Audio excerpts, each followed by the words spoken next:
Bonjour. Oh là là, je comprends pas pourquoi, mais j'arrête pas de procrastiner, j'arrête pas de repousser à plus tard ce truc-là. Je vois bien que je le fuis, mais je comprends pas pourquoi. C'est quoi mon problème? Pourquoi je bloque?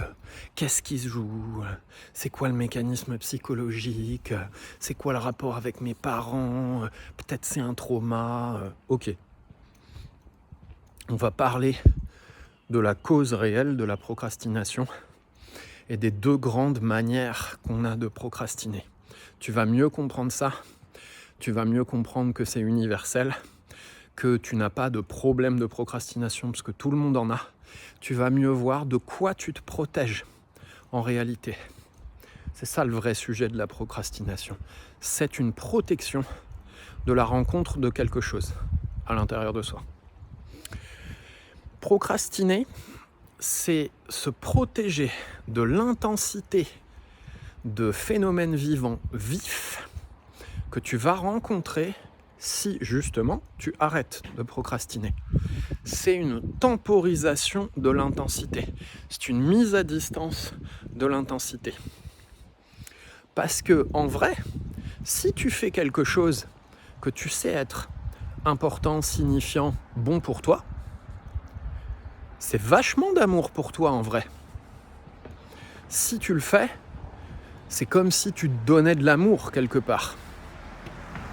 Et ça, en vrai, faut être capable de l'accueillir et de l'encaisser. La plupart des gens n'ont pas encore conscience que l'amour, ça fait peur. L'amour, c'est concret et c'est tangible. C'est pas que le sentiment amoureux entre deux personnes. C'est comme l'énergie primordiale derrière tout ce qui existe. Donc ça parle à tout le monde, c'est universel. Et être capable d'accueillir une dose d'amour plus grande que d'habitude, ça fait flipper. Et toi aussi, ça te fait flipper. Et moi aussi, ça me fait flipper. Passer ce palier de « Ok, je m'autorise, c'est bon, c'est décidé. Je suis capable d'accueillir plus d'amour, je suis capable de vivre plus d'amour, je suis capable d'être plus gentil avec moi, je suis capable de me respecter plus, je suis capable de dire plus non, je suis capable de dire plus oui, je suis capable d'accueillir plus d'argent, de générer plus d'argent. Je suis capable de plus valoriser mon travail, je suis capable de plus voir ma valeur, je suis capable de m'estimer davantage. Tout ça, en vrai, c'est un passage de cap. Tu te prends une bouffée d'amour en pleine gueule, en plein cœur, profondément.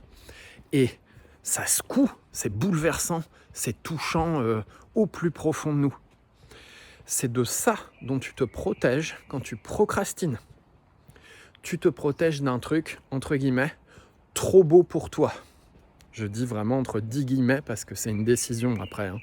C'est toi qui décides si c'est trop beau pour toi ou si en fait t'es prêt et c'est ok et tu le mérites en fait. Si t'es prêt à vivre ce niveau d'amour. Donc procrastiner égale se protéger. Et il y a deux manières de procrastiner. Et tu vas voir que c'est la même protection qu'il y a en dessous. La première manière, c'est, en fait, cette tâche que je procrastine, je n'ose pas m'avouer que j'en ai strictement rien à foutre.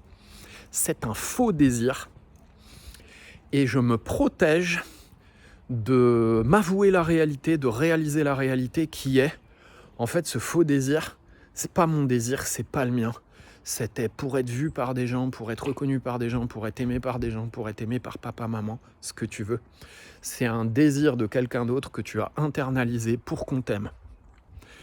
Donc t'avouer qu'en vrai, t'en as rien à foutre de ce truc, ça brasse parce que t'avouer ça, c'est tellement de la gentillesse et de l'amour envers toi-même, c'est tellement un arrêt d'une certaine forme de maltraitance envers toi-même, de te mener à la schlag pour des conneries, que du coup, quand tu t'avoues ça, quand tu rencontres cette avouance, c'est pas français, mais tu comprends, quand tu rencontres cette avouance à l'intérieur de toi, tu te prends de l'intensité supplémentaire d'amour. La deuxième manière de procrastiner, c'est justement quand quelque chose te tient à cœur, quand quelque chose, tu sens que ça va te rendre plus heureux, ça va te rendre plus riche en argent, ça va te rendre plus fier, tu vas te trouver plus beau, tu vas te trouver plus courageux.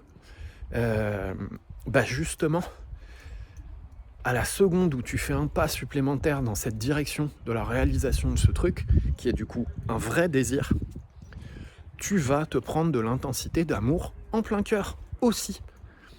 Donc, tous les auto-jugements, mais qui suis-je pour mériter ça, etc., je mérite pas autant d'amour, tout ça. Tu procrastines parce que tu te protèges de ce niveau d'amour-là.